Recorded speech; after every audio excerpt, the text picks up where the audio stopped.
pode ser acionada para alguma situação de internação, de urgência. Unidade básica de saúde, que pode fazer um atendimento, por exemplo, de psiquiatria.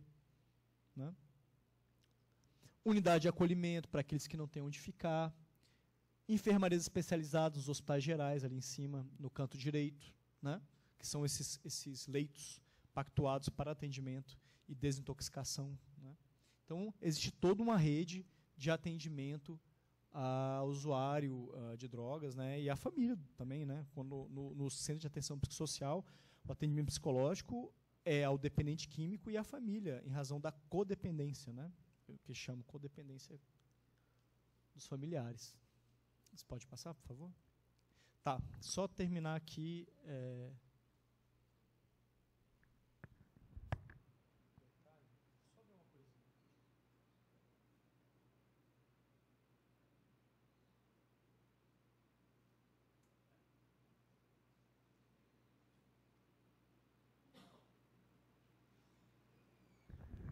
Bom, as questões da internação compulsória a gente vai ver agora na prática judicial, né? Que eu vou sugerir que a gente fale. Acho que vai dar para fazer. Pela primeira vez eu vou conseguir cumprir o conteúdo no tempo estabelecido. Vamos ver. Tem um último detalhe que eu quero compartilhar com vocês. Vocês têm atendimento psicossocial na defensoria? Tem, né? Eles se articulam para fazer esse tipo de atendimento? Né?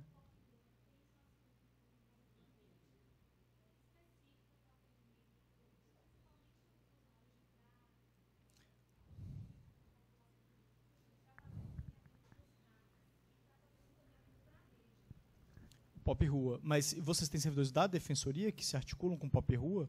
Vocês têm psicólogos, assistentes sociais da defensoria?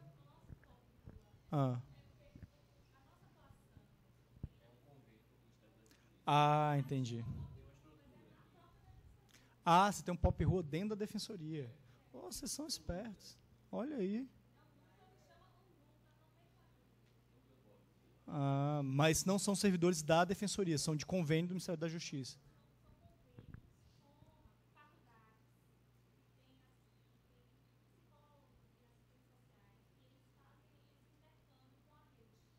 Entendi. Muito legal. A gente tem qual a experiência que a gente tem lá? A gente tem um núcleo de atendimento psicossocial. Na verdade, chama Departamento de Atividade Psicossocial. A gente tem 4 profissionais contratados da defensoria com cargo em comissão, né? Ou cedidos de outros órgãos, que a gente não tem um grupo próprio, um quadro próprio, né? São 3 psicólogos e um assistente social. Aliás, 3 psicólogas e um assistente social. E elas coordenam uma equipe grande de estagiários, né? E fazem um atendimento integrado com a gente no núcleo de saúde. A gente atende, quando é caso de saúde mental, elas atendem primeiro, tentam articular com a rede, com o Pop Rua da Secretaria de Justiça, salvo engano. O Pop Rua, não lembro se o Pop Rua é lá da Secretaria de Justiça ou da Secretaria de Desenvolvimento Social. Acho que é da Secretaria de Desenvolvimento Social, Pop Rua. Faz articulação com a Secretaria de Desenvolvimento Social, faz articulação com a Secretaria de Saúde, Secretaria de Justiça e aciona os aparelhos públicos e os serviços públicos. Né? Eles fazem isso também. Isso é essencial. Né? Esse é o caminho certo mesmo. Né? A atuação em conjunto aí, ela é sinérgica e melhora muito a atividade, porque o defensor público não tem os instrumentos, né? Para uma situação como essa. Meu filho sumiu, defensor, faça alguma coisa. Vai fazer o quê? Não tem o que fazer em termos de instrumento jurídico. Tem que encontrar o cidadão primeiro, para depois ver se tem algum tratamento que está lhe sendo negado pelo Estado. Né? Então, nesse momento, um assistente social ou um psicólogo, alguém que conheça a rede, tem muito mais condição de dar o atendimento. Né?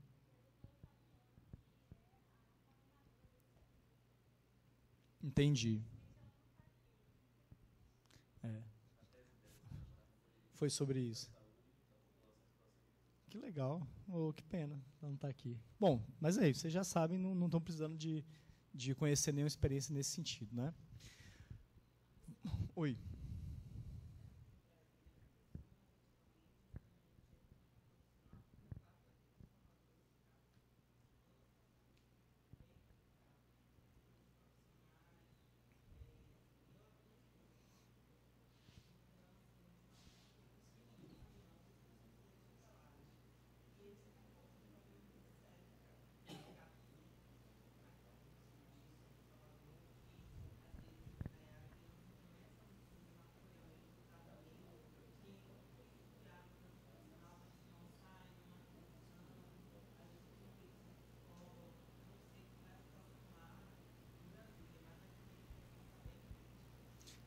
Vou só repetir aqui, né? A pergunta é sobre qual a situação dos CAPs em Brasília, porque aqui em Salvador está muito difícil, né? Estão desaparelhados, sem profissionais. Brasília, o que eu percebo de forma geral? Os CAPs não estão tão estruturados quanto deveriam. Primeiro, não tem a quantidade necessária em termos de população, né? Já não tem a quantidade necessária em termos de população de Brasília mesmo. Imagina com o fluxo que tem do entorno de Brasília. Lá também é um polo atrativo como é Salvador, né? Segundo, não tem a quantidade de profissionais e os serviços previstos. Mas falta, principalmente, alguns serviços extraordinários, como o atendimento em casa, né, o atendimento personalizado, o atendimento domiciliar, que a gente chama. Nem sempre funciona 24 horas, ou com uma quantidade de profissionais que deveria funcionar 24 horas.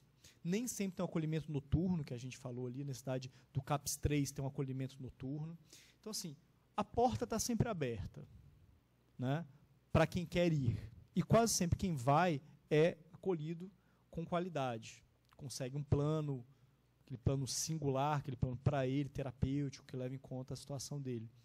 Mas se a busca tem que ser ativa, se o atendimento inclui acolhimento, ou seja, se você sai de uma baixa, média complexidade para uma média alta complexidade, o sistema já não começa a atender bem. Essa é a percepção que eu tenho. E em relação à infância e juventude, existe um bom atendimento ambulatorial, principalmente problemas neurológicos ou problemas de saúde mental que não tem a ver com álcool e drogas ou que não tem a ver seriamente com problemas de assistência social. Problemas familiares, ou seja, não tem tanto a ver com crianças em situação de risco, né? Mas quando envolve criança em situação de risco ou álcool e drogas, a gente tem 2 unidades especializadas, mas que elas ainda estão assim, se estruturando, sabe? A gente esperava que elas já estivessem mais estruturadas. Elas são novas, tem 3 anos, 2 anos, essas unidades, né? A primeira tem 2, 3 anos, a segunda tem 1 ano e pouco, né? Para uma região que tem 3,5 milhões de habitantes, né? É pouco. CAPS AD 3 para infância e juventude. Agora, também, um deles eu vi começar a funcionar, o outro eu não vi funcionar ainda. Mas como a gente fica no dia a dia, na loucura, lá não consegue acompanhar, né? E não sei como é que está o segundo. Mas, de qualquer forma, não tem a estrutura que a gente espera que um CAPS tenha. A gente sofre com os mesmos problemas. Eu não sei se na mesma intensidade. Mas o CAPS está lá em número insuficiente, a rede CAPS, e sem a estrutura exata que as portarias prevêem que tenha, né? Agora, também está melhor do que estava. Quando eu comecei a atuar em 2011, era uma situação assim, insuportável. Está melhorou nos últimos anos. Gente, eu queria tratar alguns aspectos da prática da judicialização, que a maior parte deles a gente já conversou aqui. Mas vamos passar um por um para ver se alguma coisa ficou? Né? Registro na Anvisa. Tem um detalhe que a gente falou, olha, é preciso registro na Anvisa para o medicamento entrar aqui. Mas eu aposto que vocês já se depararam com situações de pedido de medicamentos que não são registrados na Anvisa. Não é isso? Já pegaram? Né? Não é tão comum, mas acontece. Qual o detalhe importante, sim, que eu acho em termos de argumento para se levar? A STA 195, né, que é lá uma das principais paradigmas, né, de julgamento ainda, lá do Gilmar Mendes, fala, olha, registro na Anvisa é essencial, né? Eu concordo com ele. Em tese, não se deve fornecer um medicamento que não está registrado na Anvisa, porque tem uma cara de medicamento experimental.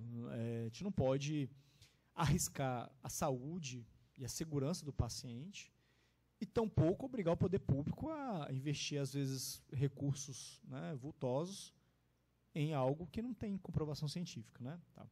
Mas isso não é a realidade em todos os casos. A gente tem que separar o que é experimental do que é destinado a uma doença rara ou doença órfã, né? A doença rara é aquela que tem 65, incidência de 65 pessoas a cada 100 mil, né? E tem a doença órfã, que é a doença que só tem um tratamento, né? Qual é o problema? Às vezes, em razão da pouca demanda, ou seja, pouco mercado que tem aqui, não há interesse financeiro para a empresa que ela faço o registro, porque tem um custo alto fazer o registro. Então, a gente tem que saber separar o que é experimental do que, às vezes, é um medicamento de uso até tradicional, mas não está registrado na Anvisa porque não houve interesse em registrá-lo, houve interesse comercial.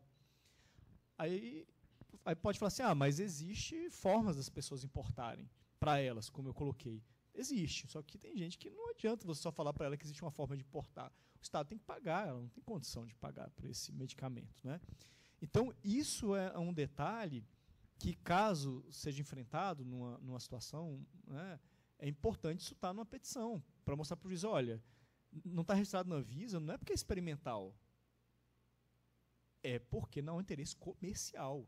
E a gente vai deixar a pessoa desassistida por um detalhe técnico, burocrático, que é importante, como proteção sanitária. Mas, neste caso, não há problema nenhum de proteção sanitária, é problema de falta de interesse comercial. E a pessoa não pode, né, ser desassistida por falta de interesse comercial, no caso de doença rara, né? Isso melhorou agora com os protocolos que estão sendo construídos sobre doenças raras. Então, depois, até 2018, né, se for cumprida a promessa, né, de termos uma política nacional para doenças raras, contemplado com uma série de protocolos de diretrizes terapêuticas para doenças raras, a gente vai diminuir as possibilidades de pessoas não terem acesso a medicamentos porque a doença dela é rara. E vai sobrar mais casos só de medicamento experimental. É claro, numa eventual situação, vocês podem, como defensores, que são, e que não é nossa função impedir o acesso à justiça, podem acabar ajuizando ações. Mas tendo consciência de que, realmente, fornecimento de medicamento experimental pelo SUS não é algo que possa ser considerado correto dentro da construção da política pública, né? Medicamento é ou não é padronizado? É outra coisa bem importante na definição da ação. Se vocês tiverem, num caso que o medicamento é padronizado, vocês puderem juntar na inicial cópia da relação de medicamentos, seja nacional, seja a relação de medicamentos local, destacar ali com marca-texto, colocar, a minha percepção é que isso aumenta muito a chance de você ganhar liminar. Mesmo que o seu pedido não esteja conforme os protocolos de diretrizes terapêuticos, mesmo que seja off-label. Mesmo sendo off-label, se o medicamento é off-label, mas é padronizado, você destacar, ganha muita força o seu pedido, né? Está inserido nos protocolos clínicos, né? Dificilmente você vai conseguir provar que algo está inserido nos protocolos clínicos. E, sinceramente, se você botar a prova lá, o juiz não vai ler. Porque um protocolo clínico, dependendo, é um calhamaço de 80 páginas, que explica todas as fases de uma doença e tratamentos dela. Você vai pedir para o médico dizer que está de acordo, né? E, em verdade, essa discussão se está ou não está inserido nos protocolos, ela vai se dar em poucos casos em que um médico indica um medicamento padronizado, mas que não está exatamente encaixado no protocolo. São casos raros. Mas aí, nessa situação, é melhor que o médico que está recomendando fora do protocolo esclareça. Porque você juntar o protocolo é um tipo de prova que dificilmente se lê, né? Tá bom. Eu costumo usar, sabe quando? Quando o medicamento está em fase de padronização, ele já foi inserido no protocolo, já foi feito um protocolo para ele, mas ele não foi padronizado. Isso aconteceu em Brasília com alguns medicamentos. Entre eles um chamado temozolomida. Vocês já tiveram aqui temozolomida? Foi padronizado aqui? Foi. O que aconteceu lá? A junta de médicos lá responsável pela padronização de medicamentos de oncologia clínica, né, padronizaram, fizeram o protocolo. Foi para a área farmacêutica para fazer a avaliação de custo-benefício e padronizar. Aí lá travou. Descobrimos que por ordem do secretário, que entendia que se padronizasse, um monte de gente pedisse medicamento do SUS, um medicamento caro, falou, não, deixa não padronizado, o defensor entra com ação e pede, via ação, porque é menos pior do que eu padronizar. Se eu padronizar, mais gente vai pedir. Ele falou isso para mim. Né? Falou para mim. Falei, tudo bem. Aí eu pegava o protocolo clínico, juntava nos autos. Falava, gente, esse medicamento já é para ser usado no SUS. Não sei porquê, eu também não podia dizer, né, lá acusar de prevaricação o secretário de saúde, não tinha provas disso, né? Ele falou para mim, não adianta, né? Então eu botava lá para dizer, isso aqui já está em processo de padronização, já reconhecido em termos técnicos sua necessidade. Aí eu colocava o protocolo, mas só nessa situação mesmo, né? Relatório médico. O que é importante que o médico registre? Na situação de relatório médico, todos esses detalhes, né? Por exemplo, se o medicamento não é registrado na Anvisa, por que não está registrado? Tentar enfocar essa questão da doença rara. Se não é padronizado, explicar todos os medicamentos padronizados que existem para o caso, por que eles não podem ser utilizados, e se não podem ser utilizados, se isso tem a ver com alguma característica do organismo da pessoa, ela tem alguma alergia, algum efeito colateral, a pessoa tem um problema de gastrite, esse medicamento ataca o estômago, ou ela já usou o medicamento e falhou, e usou a segunda linha e falhou, e agora só sobra esse aqui. Regra geral, quando a gente consegue mostrar que toda a linha de tratamento foi seguida e falhou, a gente consegue levar a liminar, né? Mesmo com o medicamento não padronizado. Então, isso é importante. E, claro, o risco, né? Você dizer se é ou não é urgente, no caso, preferência dizer que é urgente, e as consequências que tem para a pessoa, não só, por exemplo, dizer a pessoa tem câncer, é urgente. Não, é urgente porque a doença pode evoluir, resultar numa metástase e se tornar incurável. Pô, com um relatório desse é difícil a gente perder, né? Com uma explicação dessa. Deixa eu ver o que mais. Não, em relação ao medicamento é isso. E a prévia resolução administrativa. Como você já tem uma prática avançada, em razão da dedicação de alguns de vocês e de um período de especialização, isso pode parecer uma coisa até besta. Eu sei que precisa tentar resolver administrativamente, mas não é em todo lugar do Brasil que é assim, né? E isso tem um efeito enorme, né? Vocês já devem ter oportunidade de ter ouvido dos juízes que vocês atuam, os magistrados, não, quando vem da defensoria vem bonitinho, vem arrumado, porque tem um pedido administrativo prévio. Isso cria uma respeitabilidade no nosso trabalho. A demonstração com documentos de que você tentou resolver administrativamente. Isso faz uma diferença enorme. E os magistrados veem com bons olhos a atuação nossa, né? E quando eu tenho a oportunidade de ver alguns trabalhos que não são da defensoria, normalmente por profissionais que não têm uma atuação na área, né, ou seja, não tem experiência na área, a gente vê normalmente pedidos sem prévia resolução administrativa e sem uma percepção das políticas públicas, sem tentar passar por essas etapas aqui, né? Às vezes ganham, né, porque o relatório médico está bom, mas muitas vezes não, né, e prejudica os clientes. Tem alguma dúvida aqui em relação a medicamentos?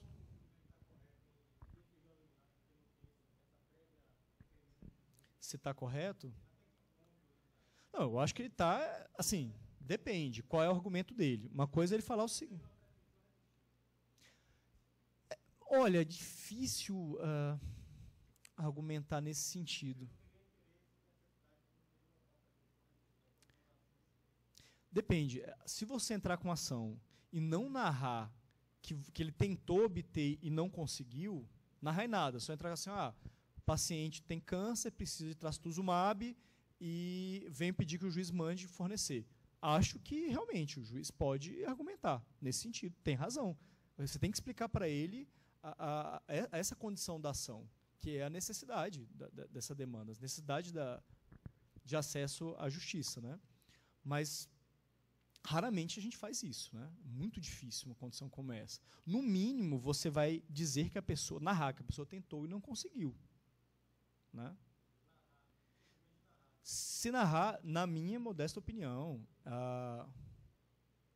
é porque assim, não tem um interesse jurídico qualificado. Na minha opinião, se você não narrar qualquer espécie de resistência, qualquer uma, na minha opinião, né? Mas vamos para a prática.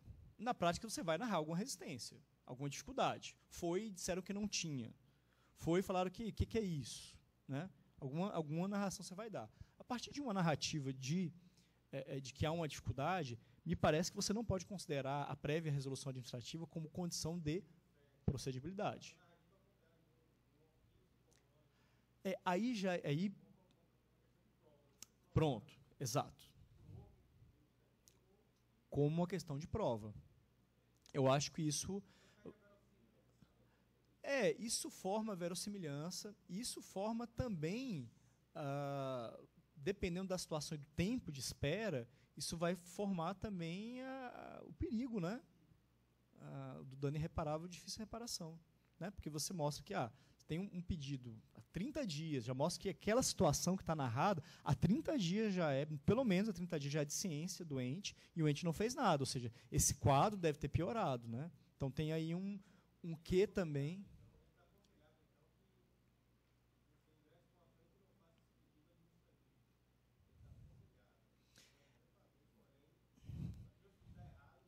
Muito grande.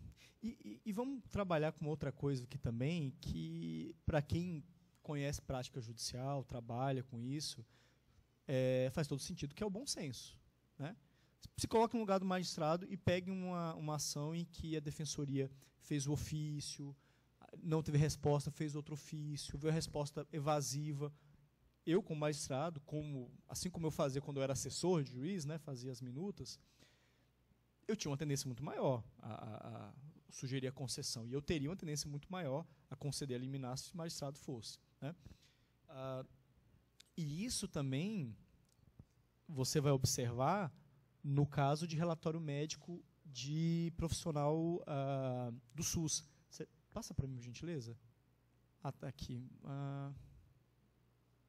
Não, aqui tem a ver com outra situação. Mas também tem relação à questão do profissional ser do SUS. Um relatório de médico do SUS, não há norma jurídica legal que determine que tenha que ser de profissional do SUS. Tem um decreto 7.508, que no artigo 28 fala que tem que ser de profissional do SUS, mas depois vem uma portaria e diz que não. Se for de acordo com os protocolos de exercício terapêutico, pode ser de médico particular. Né? Então, mesmo assim, é uma regulamentação infralegal. Não existe norma legal que diga que tem que ser um médico do SUS. Mas vinha cá, o juiz não acredita mais no relatório do médico do SUS?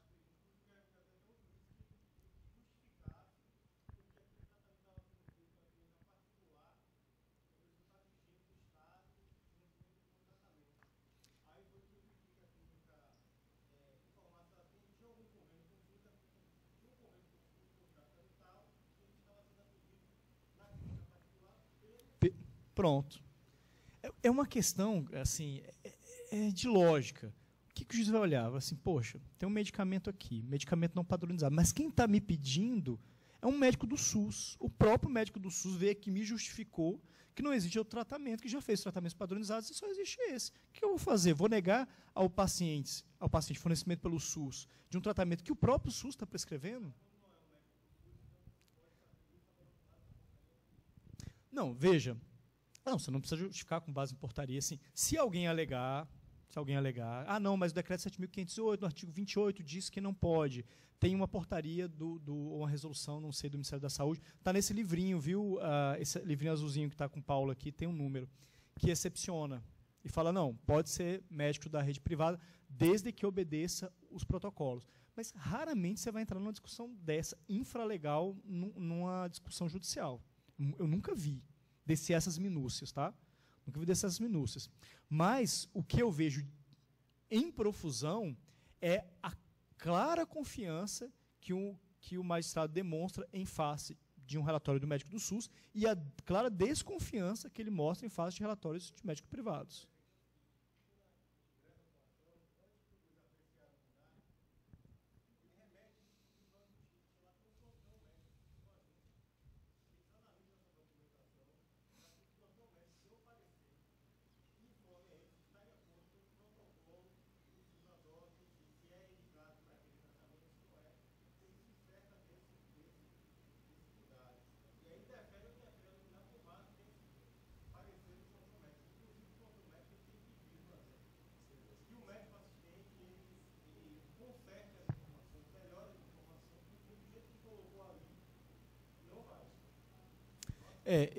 Esses núcleos de assessoramento técnico, eu sempre fui contrário a eles, desde quando nasceu. Teve uma reunião em Brasília, lá, eu lembro até hoje, foi em 2011, né? Teve uma reunião lá para discutir isso, vieram com essa ideia desses núcleos de assessoramento técnico, sempre fui contra. Porque eu sabia que os magistrados iam virar reprodutores, são os novos juízes. Esses médicos julgam e o magistrado só assina embaixo, não é? É isso que acontece. Agora me diga, qual a autoridade técnica que esses médicos têm acima do médico que prescreveu? Nenhuma. E, normalmente, eles não são especialistas na área. Não são especialistas. Né? Não estão atualizados de acordo com algumas práticas daquele campo. Então, acho... Não estão com o paciente. Né? Em algumas situações, isso é essencial. Define a situação. Né? Então, me parece que é péssimo. Agora, para os magistrados, é extremamente cômodo. Né? Você manda para um lugar que vai te dar a sua decisão. Não é isso? Não é maravilha? Você manda para um lugar que te dá a decisão. Você se embasa nesse relatório e tá feito. Aí já é um problema que sai até da prática, vai para a questão institucional. O que a gente pode fazer para se adiantar é já deixar claro na petição, já que vocês vão enfrentar essa resistência, quais são os obstáculos. Assim, olha, não está de acordo com a política pública, mas não está por causa disso, daquilo. Se adiantar os argumentos. É o que vocês podem fazer. Eu não faço isso nas minhas petições. Por quê? Porque eu estou dando argumento para o réu. Porque lá não tem núcleo de assessoramento técnico. O réu que vem com os argumentos. Né?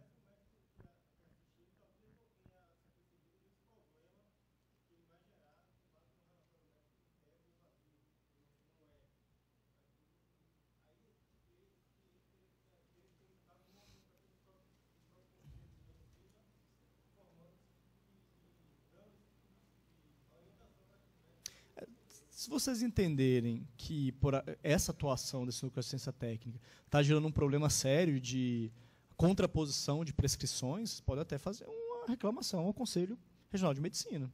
É uma possibilidade. Porque tem que ver qual a postura que esses médicos estão tendo. Se você só falar o seguinte, olha, esse pedido não está conforme um protocolo tal, ponto. Né? Isso aí é uma coisa bem objetiva. Auditores, né?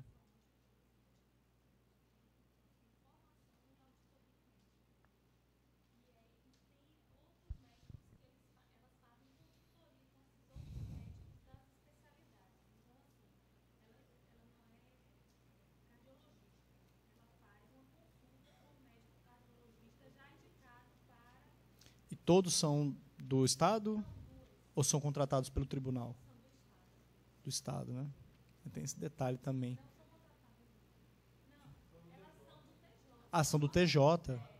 Ah, isso é melhor, né, gente? É porque o desenho inicial era lá que fosse fornecido pelo próprio Estado, né?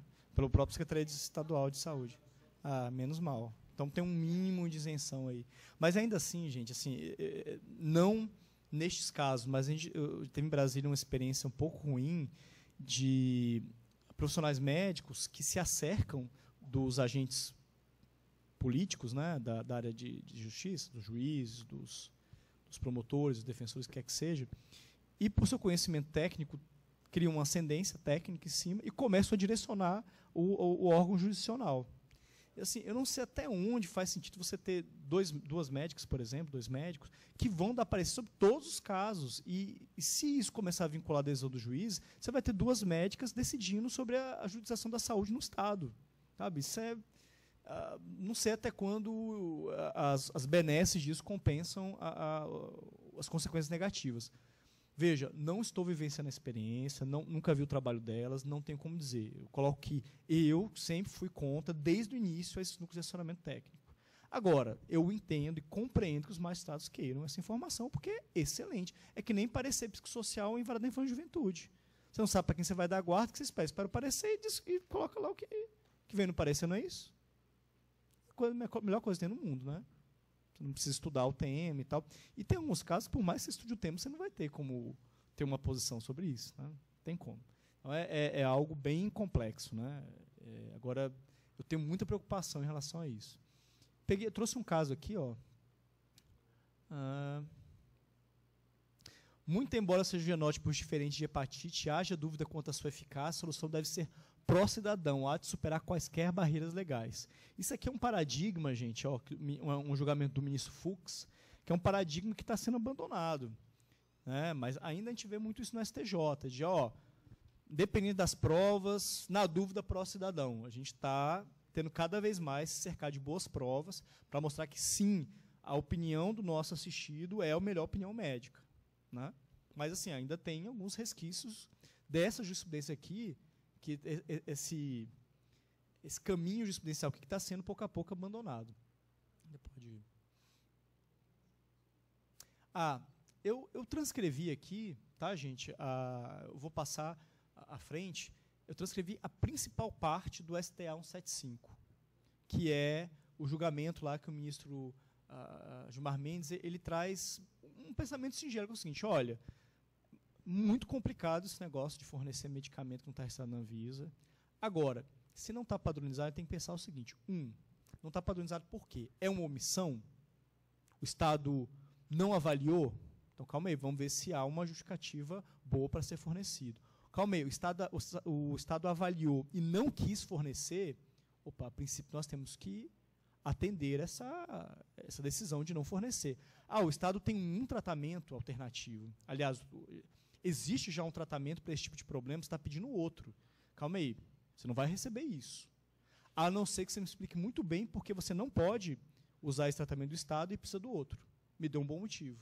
É isso. Ele basicamente trata o seguinte: olha, me dê um bom motivo para que eu forneça um tratamento diferente do tratamento que o SUS dê. Olha ali, ó, o SUS fornece tratamento alternativo, mas não adequado a determinado paciente. É uma possibilidade de fornecer mesmo não sendo padronizado. E outra possibilidade aqui é quando o SUS não tem nenhum tratamento para aquela patologia. Ele faz uma diferença. Ou seja, ele quer que você dê um motivo para ignorar a política pública. É isso que ele fala, basicamente, né, no STA 175. Você passa para mim, por favor. Essa aqui é a continuação. Ele fala que situação diferente é que envolve a inexistência de tratamento na rede pública. Nesse caso, é preciso diferenciar os tratamentos puramente experimentais dos novos tratamentos ainda não testados pelo sistema de saúde. Ou seja, tem um tratamento que já tem um uso, né, na iniciativa privada, o SUS só não incorporou, mas está aí o tratamento existente. O SUS está sendo omisso, não está se atualizando, né? Tem que separar. Esse é o paradigma vigente hoje, tá, gente? Pelo menos no que tange a medicamentos.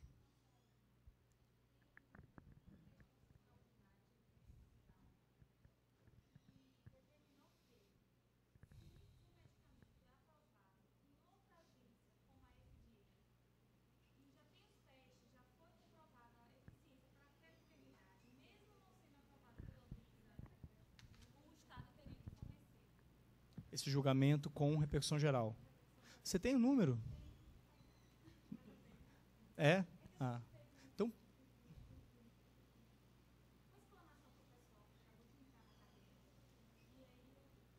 Depois me passa.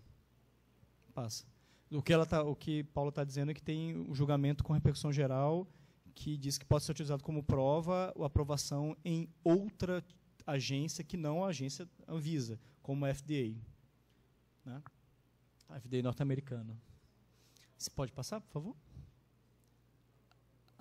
Bom, eu vou avançar porque já deu nosso horário. Você pode passar mais um, por gentileza? Cirurgia, a gente já conversou bastante sobre urgente e eletiva. Falamos da questão das filas, filas que não são filas que são depósitos. E, assim, tem sido muito difícil, pelo menos lá em Brasília, ganhar liminar nos casos em que existe fila, tanto em cirurgia quanto em consultas, né? Do tempo de espera.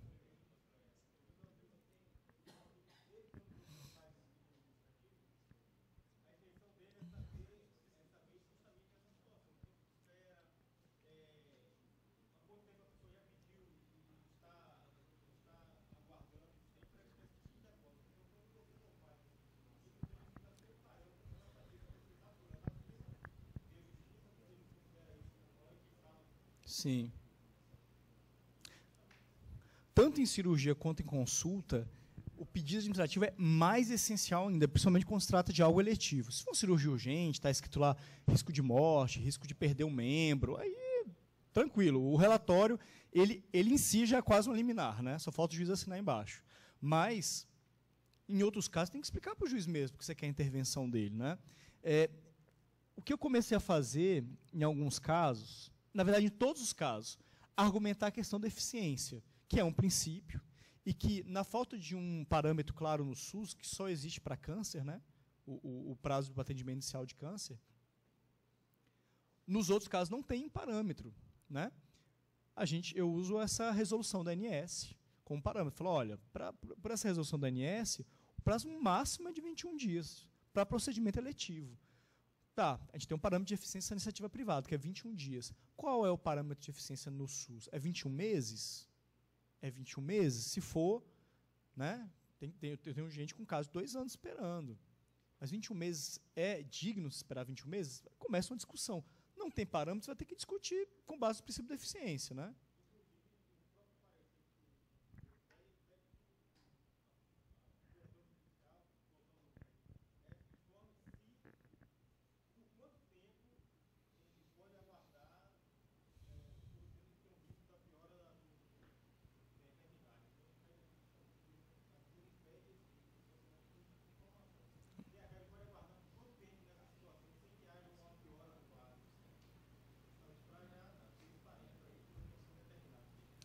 Você vê, há uma clara preocupação dos juízes em não mexer em priorização sem ter uma boa razão para isso. Então, no relatório médico, é muito importante que a gente registre se existe uma boa razão para ele mexer na fila, né? Porque, efetivamente, ele pode acabar fazendo isso, né?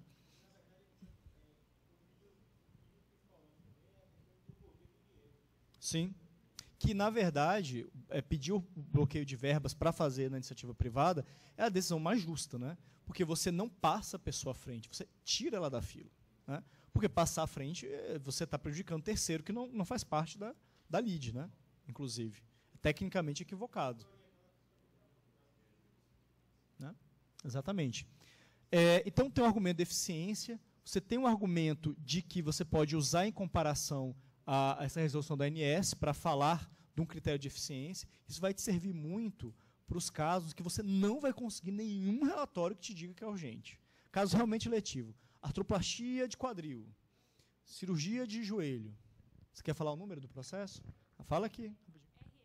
Tá, RE 65 7718 de Minas Gerais. Legal. RE. Então, isso é interessante. Tem que pegar isso aí depois para mim. Então, se por um acaso o relatório médico te der alguma pista de que é urgente, genericamente é urgente, corre o risco e tal, ou te diz pelo menos, se não te diz o risco que a pessoa corre, te diz os sintomas que ela está sentindo, darei um exemplo, que eu usei no caso, o rapaz tirou uma calota do crânio, né, para fazer descompressão, e estava sem crânio, né? E depois de 90 dias tinha que fazer a cranioplastia.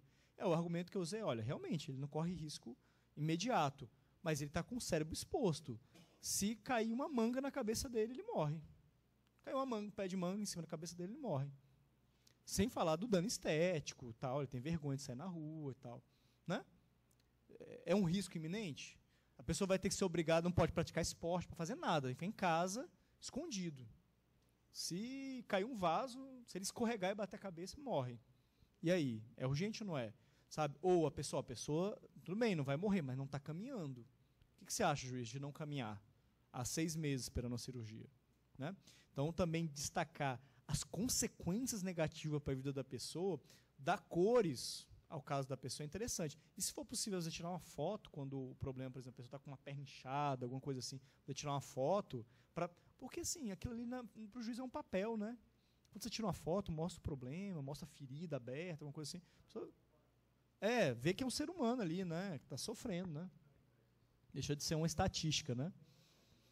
Então, isso é interessante. E se nada for possível, não tiver nenhum aspecto que possa engrandecer, seja porque o caso não tem mesmo nenhum aspecto que possa ilustrar, ou seja porque você não conseguiu a prova, o médico não escreveu nada, você tem algumas opções, como, por exemplo, a ajuização e não pedir liminar. Não pede a liminar. Pede que cite e que, na citação, o réu informe o prazo de atendimento.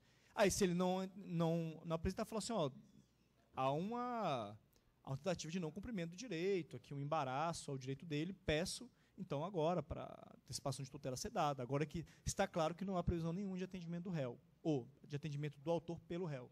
É uma possibilidade. Eu usei isso.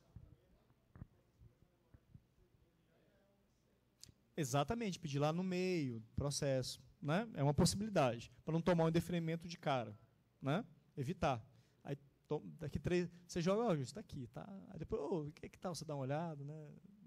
É uma possibilidade. A outra, a gente já avaliou, é acumular com indenização, danos morais. Ah, você não está dando liminar? Não, tudo bem, indenização por danos morais. Porque eu estou aqui há não sei quanto tempo esperando. E pode olhar na justiça do tribunal. Provavelmente vocês vão encontrar indenização por danos morais por demora do atendimento do plano de saúde. Como é que é? Para o rico que esperou 40 dias, 50 dias, tem indenização. Para o pobre que está esperando 8 meses, não tem? Né? Você pode constranger o tribunal. Pode ser que o tribunal não dê. Né? Mas aí é uma situação, né? Você tentou, né? Fazendo sua função. Você pode passar para mim? UTI, a coisa mais interessante é aquela regulação de UTI que eu mostrei para vocês. Aquilo ali faz uma diferença muito grande, né? Para você mostrar, avaliar, dar uma dinâmica. Às vezes, quando a gente abre, já vê que tem um leito destinado, já dá informação para a pessoa, né? Aquilo é interessante. Vocês têm problemas aqui com transferência e custeio das internações em unidades privadas? A pessoa dá entrada na unidade privada e depois quer ir para o SUS, né?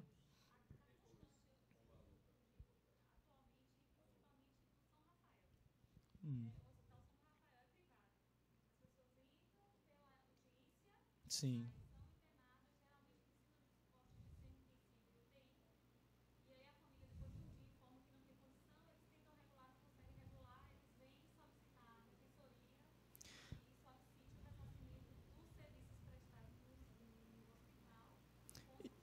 E os juízes têm acolhido esse pedido de ressarcimento? Não pegou ainda, né? O que acontece muito lá em Brasília? As pessoas, ou porque tem um plano de saúde muito ruim, que só dá consulta, né? Ou porque estão desesperadas, vão pagar ali uma consulta, né? Vão direto ao hospital privado. Ou passam pelo do SUS, está uma demora grande, e vão, né? Vão ali no privado, entram, acham que é só uma consulta, né?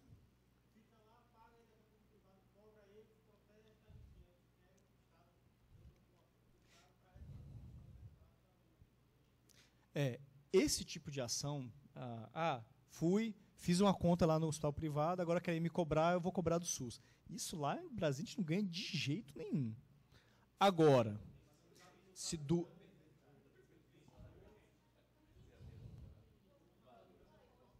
a hipótese é a seguinte: estou na rua com minha avó passa mal, eu vou à Beneficência Portuguesa, dou entrada como particular lá. Faço cheque de depósito, minha avó fica 10 dias, vem me cobrar uma conta de 80 mil reais, eu não tenho, e fala, SUS, você paga, porque ela tem direito à saúde. Entendeu? Isso lá em Brasília não cola, não ganha. Não ganha. Não dá certo. Desse jeito, não dá certo. Recorrendo. A gente já ganhou antigamente, hoje em dia não dá mais certo. O que eu... Não, eu olho o exemplo que eu dei. A pessoa vem depois contar a história. Né? Eu tenho outras situações. Tem a situação que você tem uma clara prova de que a pessoa tentou no SUS. Foi lá, você tem lá um registro que ela deu entrada, não foi atendida, ou foi a pessoa do SAMU que falou, não, está sem vaga, e levou direto lá para o hospital privado. E entrando no hospital privado, você informa, não tenho condições, e no dia seguinte vai na defensoria, vai onde for, e começa a tomar as medidas para transferir. Nesse caso, as chances de ganhar são muito grandes. Muito grandes. Agora tem outro caso, que tem várias situações. Tem a situação em que você vai, leva direto o privado por sua conta e risco. No primeiro dia que te apresenta a fatura, você fala, meu Deus, que fatura é essa? Aí você corre para o SUS, tenta regular, vai na defensoria, faz o que for. Nesses casos, a gente tem conseguido, na maior parte das vezes, ressarcimento a partir do momento em que se pede. Né? A partir do momento que se pede. Ou seja, a partir do momento que você chama o SUS ao atendimento, né? Aí tem uma situação. Tem um juiz que não dá de jeito nenhum. Se for para o privado, se vira, meu amigo. Vai para o SUS, a não ser que você prove que foi no SUS e não conseguiu. A única forma de conseguir desse juiz. Outros não. Se você estiver no privado, mas tentou ir para o SUS, a partir daquele momento consegue. Sim, não, fica à vontade.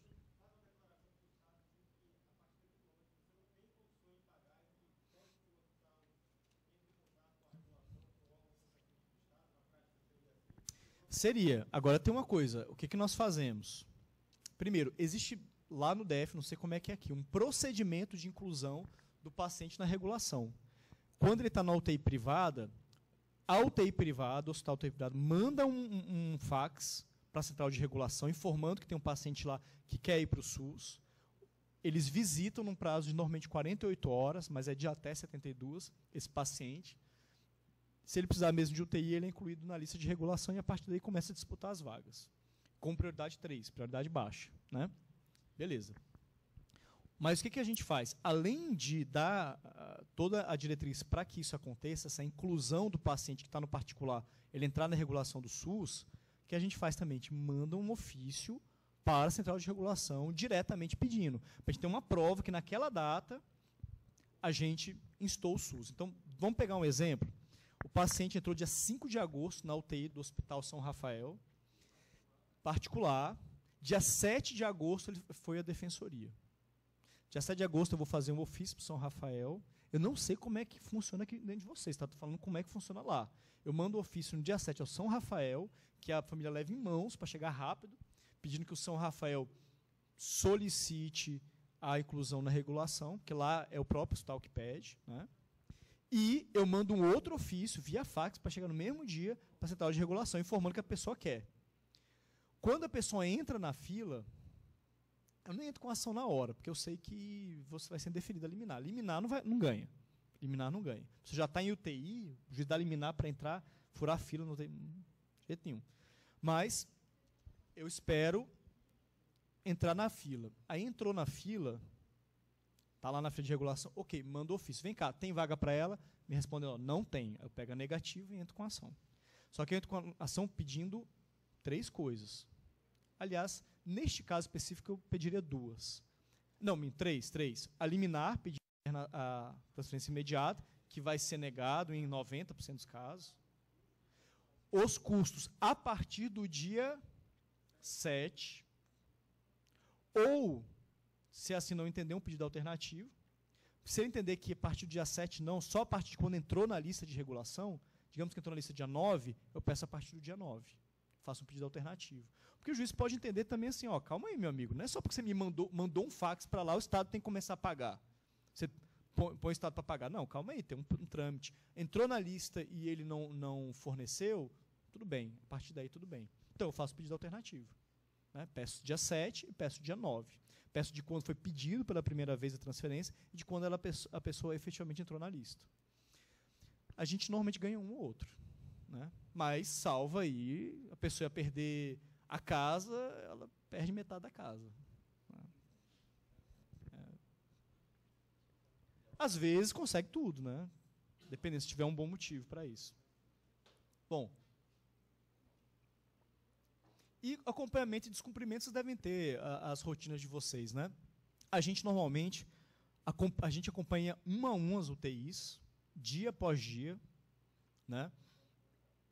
Normalmente a cada 2 dias, se a pessoa não for internada, a gente faz uma nova petição ao juiz, começa pedindo intimação do secretário, intimação da diretora da área de regulação, e aí vai pedindo multa e lá pela 3ª, 4ª, prisão, né, se for o caso. Mas a gente evita sempre, claro.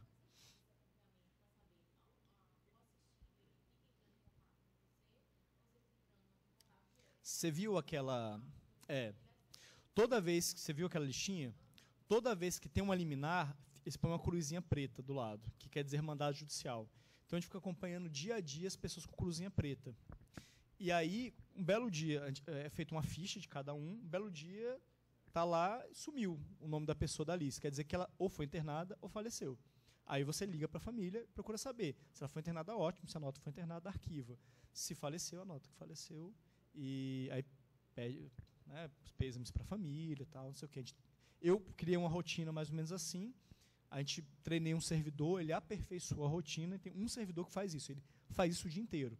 Ele faz essa avaliação, passa o dia inteiro ligando para a família, e aí identifica os que estão há muito tempo esperando as vagas sem notícia, e faz as petições, a gente assina e manda para os processos. Então a gente já segue, sim, bem na risca.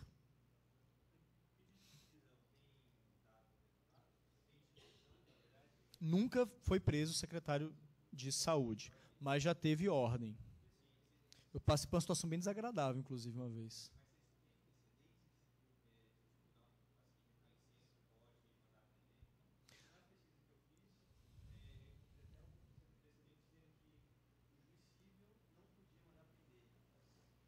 Pois é, boa pergunta. Eu não fui atrás das decisões. Eu vi as ordens tanto da primeira instância, né, quanto do tribunal. Na primeira instância, relacionadas à UTI e a medicamentos de câncer, coisas assim. E no tribunal foi em relação à coagulopatia, medicamento de coagulopatia. Mas nenhuma das situações ele foi preso efetivamente. Assim, assim, realmente, uma pessoa honesta ali trabalhando, ser preso é um negócio complicado. Não é uma cena que eu queira ver, mas a gente já pediu, e de vez em quando, só com ordem de prisão para resolver algumas situações. Mas é muito raro que a gente tenha que recorrer a isso. Não é algo que se faça todo dia, entendeu? Uma vez por mês, 2 vezes por mês, pede prisão do secretário. E uma vez a cada 6 meses algum juiz manda. Mas quando manda é um quiprocó, cria todo um abalo na relação da defensoria com a secretaria, que eu entendo. O cara vai te encontrar, você pediu a prisão dele. Ele está lá trabalhando e tem alguém querendo prender ele. Assim, eu compreendo. Eu não ia gostar. Né? Eu não ia gostar também. Acho que se eu fosse um dia chamado secretário de saúde e assumisse, primeira ordem de prisão que viesse tentar executar contra mim, eu falei, quer saber? Pega isso aqui, vem você fazer melhor do que eu. Né? É natural a reação do gestor. Né? A pessoa, regra geral, está trabalhando ali de boa fé. Né? Gente, tem alguns outros detalhes aqui, a gente está bem avançado, né? Deixa eu só ver se tem alguma coisa muito importante. A gente falou já de consulta, tudo, né? A gente tem uma alta resolutividade, viu? De consulta via câmara de mediação, muito alta, consegue assim reduzir para 1, 2, 3 ações por mês, né? A não ser em período de crise, assim. Interação psiquiátrica é uma discussão muito, muito ampla, não vai dar para a gente fazer pelo horário. Deixa eu ver, tem mais alguma coisa importante. Você pode passar para mim? Bom, eu trouxe alguns...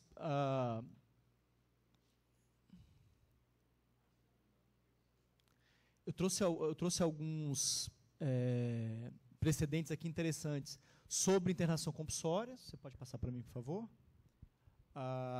Trouxe aqui, para quem quiser dar uma olhada depois, na Política Nacional de Doenças Raras, que eu citei. Está aqui. Você pode passar para mim? E algumas questões que nós já conversamos aqui agora. Prisão, sequestro de verbas. Lá a gente consegue alguns sequestros de verbas, embora seja um pouco difícil. Na minha opinião, é o melhor instrumento que a gente tem. Varia, né?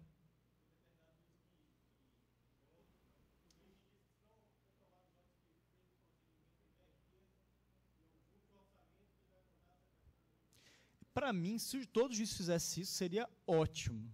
Por quê? Você não cria confusão com o gestor, você não constrange ele pessoalmente, você resolve a coisa, é uma maravilha. Para mim era intimação pessoal, não resolveu, sequestro de verbas. Pronto, está resolvido, né? Mas aí não, tem juiz que dá multa, multa que nunca é executada, eu nunca vi uma multa executada. Aí quando a multa é pessoal, poxa, a pessoa fica lá desesperado, o gestor, dependendo de quem fica desesperado com a situação. E prisão, né, a gente já conversou sobre isso.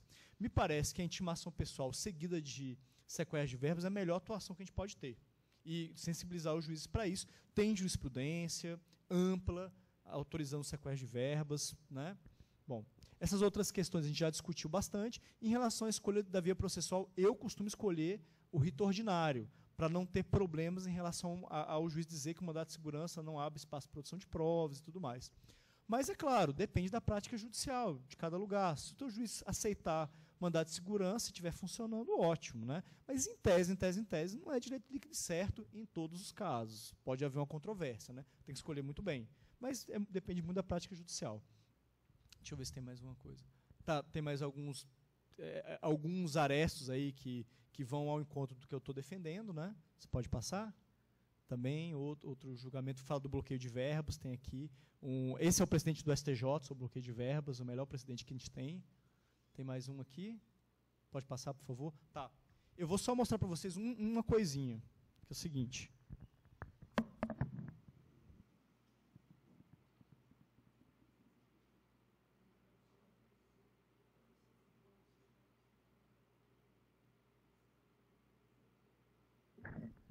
O Gil vai passar para vocês esses slides, né? E ali está a experiência nossa da Câmara de Mediação. Basicamente, em um ano, a gente conseguiu evitar um número, mais de 100 ações serem ajuizadas, teve um bom sucesso, né? Do que foi enviado para a mediação, menos de 10% virou ação judicial depois, né? A gente fez um cálculo, pegou a quantidade de ações que foram evitadas, multiplicamos pelo valor de um executivo fiscal, que é até um valor pequeno para se imaginar a complexidade de uma ação de saúde, né? E deu uma economia de R$1 milhão em um ano. Quase 1 milhão, 900 e poucos mil reais de economia para o sistema de justiça, né? Isso dá para pagar, por exemplo, o salário dos 3 defensores que atuaram lá um ano inteiro. Então, essa iniciativa pagou o salário dos defensores, de certa forma. Tudo bem que você não consegue identificar claramente de onde esse dinheiro é salvo, né? Mas ele é um dinheiro economizado, né? Sem falar da alta resolutividade que a gente teve em consultas e em medicamentos off-label, mas que são padronizados. A gente teve muito sucesso nessas áreas, e inclusive em algumas cirurgias, bem interessante também. Para finalizar, queria mostrar para vocês que é o seguinte, esse tipo de atuação organizada e que tem uma cara institucional, com núcleo especializado, responsável, dialogando com os gestores, com os juízes, fazendo petições responsáveis, isso vai criando uma institucionalidade e que coloca a Defensoria Pública, hoje no DF, com o mesmo ou até maior destaque que o Ministério Público na atuação nessa área, embora o Ministério Público atue há muito mais tempo.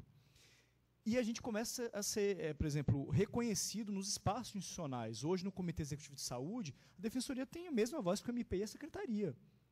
Quem coloniza o debate é a Secretaria, o Ministério Público e a Defensoria Pública, com o Judiciário como mediador, né? E uma forma de mostrar para vocês interessante, isso aqui é uma coisa da semana passada. Ó.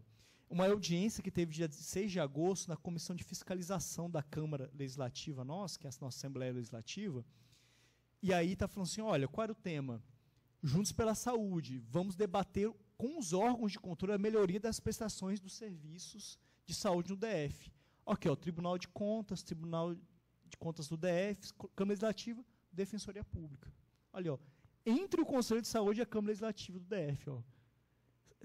A gente não fez nem óbvio para estar nisso aqui. Então, onde é reconhecido como órgão de controle lá. Ou seja, para levar à frente a saúde, tem que negociar com a Defensoria para a coisa caminhar. Tem que conversar com a Defensoria. Então, é esse o tipo de papel institucional que eu quero que a Defensoria Pública tenha aqui na Bahia, que aqui vocês já estão a passos largos para isso, né? Não teve lugar no Brasil onde eu fui, onde encontrei defensores mais bem preparados do que aqui. Vocês estão muito preparados. Só falta dar a cara institucional mesmo, que é o núcleo especializado. E, né, eu quero que aqui em todo o Brasil a gente esteja nesse papel, ganhar um espaço institucional que depois é difícil tirar da gente se a gente atuar com cuidado. Né? Gente, prazer aí, desculpa, né, até 6h30. Vamos lá, que bom. Obrigado, foi um prazer.